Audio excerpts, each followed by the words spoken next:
మీకు ఈరోజు ఒక చిన్న కథ చెప్తాను. చాలా చిన్నది. స్కిప్ చేయకుండా చూడండి. ఇద్దరు అబ్బాయిలుంటారు. ఒక అబ్బాయేమో ఏదైనా ఒక పని స్టార్ట్ చేసిన వెంటనే దాన్ని ఎలా కంప్లీట్ చేయాలా అని ఆలోచిస్తూ ఉంటాడు. ఇంకొక అబ్బాయేమో స్టార్ట్ చేయకముందే స్టార్ట్ చేస్తే ఎన్ని ప్రాబ్లమ్స్ ఒస్తాయి? అసలు నేను ఏదైనా పని స్టార్ట్ చేసిన వెంటనే మళ్ళీ నాకు ఇంట్లో ఏదైనా పని పడితే లేదా ఇంకొక అడ్డంకులు ఏవైనా వచ్చి నేను ఆ పని మధ్యలో ఆపేస్తే ఏంటి పరిస్థితి అని ఆలోచిస్తూ ఉంటాడు. ఈ మొదటి అబ్బాయేమో ఇవేమి ఆలోచించకుండా పని స్టార్ట్ చేస్తాడు. చేసి ఒక 5, 6 డేస్ లేదా ఒక 1 వీక్ మంచిగా ఒక ఫ్లో వచ్చి పని బాగా జరుగుతున్న టైంలో వాడికేదో పనొస్తది. వాడికేదో పనొచ్చి అక్కడ ఒక ఫ్లో మిస్ అయితది. అంటే ఆ కన్సిస్టెన్సీ అక్కడితో పోతది గదా! ఎవరికైనా పోతది గదా! వాడికే కాదు. పోతది.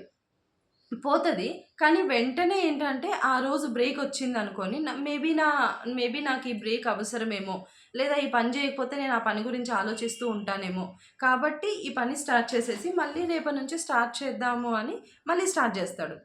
ఆ అబ్బాయి ఒక మళ్ళీ ఏమంటారు, మళ్ళీ ఆ ఫ్లో రావడానికి మళ్ళీ ఒక 5, 6 డేస్ పడతది. ఈసారి ఒకవేళ ఎక్కువే పట్టొచ్చు. అయినా సరే దాన్ని మధ్యలో ఆపడు. చేస్తూ ఉంటాడు. ఇంకొక అబ్బాయి అన్నాడు గదా! ఈ అబ్బాయి ఏంటంటే, ఇట్లా ఆలోచించి ఒక డెసిషన్ తీసుకోవడానికి చాలా టైం పడతది. అయినా సరే పోనీలే అని చెప్పి ఎట్లనో ఒకట్ల అతనికి స్ట్రెంత్ అంతా కూడబెట్టుకొని చాలా ధైర్యం తెచ్చుకొని పని స్టార్ట్ జేస్తాడు. స్టార్ట్ జేసిన వెంటనే ఈయన గూడా ఒక 5, 6 రోజులు చాలా చేస్తాడు. చేసిన తర్వాత యాజ్ యూజువల్‌గా బ్రేక్ పడతది.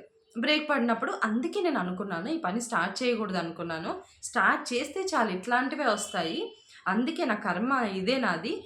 నాకెప్పుడు ఇట్లే జరుగుతది. ఏది నాకు మంచి జరగదు అని చెప్పి తిట్టుకుంటూ మళ్ళా కొన్ని రోజులు ఇదే లూప్‌లో తిరుగుతూ ఉంటాడు.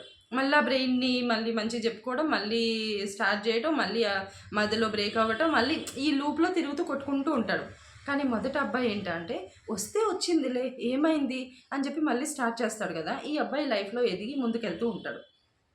ఇక్కడ ప్రాబ్లమ్ ఎక్కడొస్తుందంటే, మనకున్న మైండ్‌సెట్ మాత్రమే మనకి ప్రాబ్లమ్. ఇప్పుడు మొదటి అబ్బాయి ఏంటి? ఆ అబ్బాయికి ప్రాబ్లమ్స్ వచ్చాయి. కానీ ఆ అబ్బాయి తట్టుకొని ముందుకెళ్తున్నాడు కదా! ఈ రెండో అబ్బాయి ఏంటి? స్టార్ట్ చేస్తాడు, చేయడని కాదు. పాపం నలిగిపోతూ ఉంటాడు మధ్యలో. ఇది నేనేం చేసినా అవ్వట్లేదే అని చెప్పి బాగా నలిగిపోతూ ఉంటాడు. ఇక్కడ పని ముందుకెళ్ళదు. నువ్వు లైఫ్‌లో ఎక్కడ సక్సెస్ అవ్వలేవు. నువ్వు ఉన్న దగ్గరే ఉంటావు. మానసికంగా నువ్వు చాలా వేదన పడుతూ ఉంటావు. ఎవరికి చెప్పుకోవాలో తెలీదు. ఎవరికి చెప్పుకున్నా బీ స్ట్రాంగ్ అనే ఒక పదం వాడేసి చేసుకోవాలిరా అని చెప్తారు. లేదా ఇంకా కొంతమందయితే కంపారిజన్ చేసేసి నువ్వు దేనికి పనికిరావు అనే పాపం వాడిని డిస్కరేజ్ చేస్తూ ఉంటారు. ఇట్లా జరగటం వల్ల పాపం వాడికి లైఫ్ మీద ఇంట్రెస్ట్ పోతది. లేదా జస్ట్ సర్వైవల్ మోడ్‌లో ఉంటాడు అంతే. ఇంకేం పని చేయలేడు. అదే పెద్ద ప్రాబ్లమ్ అసలు. ఇంతకన్నా పెద్ద ప్రాబ్లమ్ ఏముంటది ఒక మనిషికి? తినడానికి తిండి ఉండి, నిద్ర పడతది. అన్నీ బావున్నాయి, డబ్బులున్నాయి, ఫైనాన్షియల్‌గా ఉన్నాయి అనుకుందాం. ఫర్ ఎగ్జాంపుల్‌కి అన్నీ ఉన్నాయనుకుందాం. అయినా సరే ఈ మానసికంగా నువ్వు ఒక వేదన అనుభవిస్తున్నప్పుడు నువ్వు ఏం పని స్టార్ట్ జేస్తావు? ఏమవుతది నీ లైఫ్‌లో? ముందుకు ఏది వెళ్తది? అక్కడే ఆగిపోతావు. అందుకని ఈ మొదటి వ్యక్తి ఎవరైతే ఉన్నారో ఈ కథలో, అతనిలాగా ఆలోచించాలి అందరూ. ఎవరైతే స్ట్రక్ అయ్యి ఉన్నారో వాళ్ళందరూ ఇతనిలాగా ఆలోచించి ముందుకెళ్తూ ఉండాలి. అప్పుడే మేబీ ఇతను టైం పట్టొచ్చు. ఒక 5, 6 ఏళ్ళు పట్టొచ్చేమో అతను అనుకున్న గోల్‌ని రీచ్ అవ్వటానికి. కానీ ఖచ్చితంగా రీచ్ అవుతాడు. అండ్ రీచ్ అవ్వకపోయినా ఫర్ ఎగ్జాంపుల్ ఆయన ఏదో అనుకున్నారు. అది అవ్వకపోయినా కూడా ఇంకేదో తన లైఫ్‌లో స్టార్ట్ చేసుకున్నప్పుడు ఈ కష్టం అంతా పడ్డాడు కదా! ఈ వెనకల. ఇది తనకి చాలా బాగా హెల్ప్ అవుతది. మెంటలీ ఎంత స్ట్రాంగ్‌గా అతను తన మైండ్‌ని బిల్డ్ చేసుకున్నాడు అంటే ఎవరొచ్చి దాన్ని పగలగొట్టాలి అని అనుకున్నా కూడా ఆ స్టేట్‌ని ఎవ్వరు దాన్ని బ్రేక్ చేయలేరు. సో, ఈ మెంటల్ స్టెబిలిటీ పెరుగుతది. మనం గూడా ఇట్లే ముందుకెళ్ళాలి.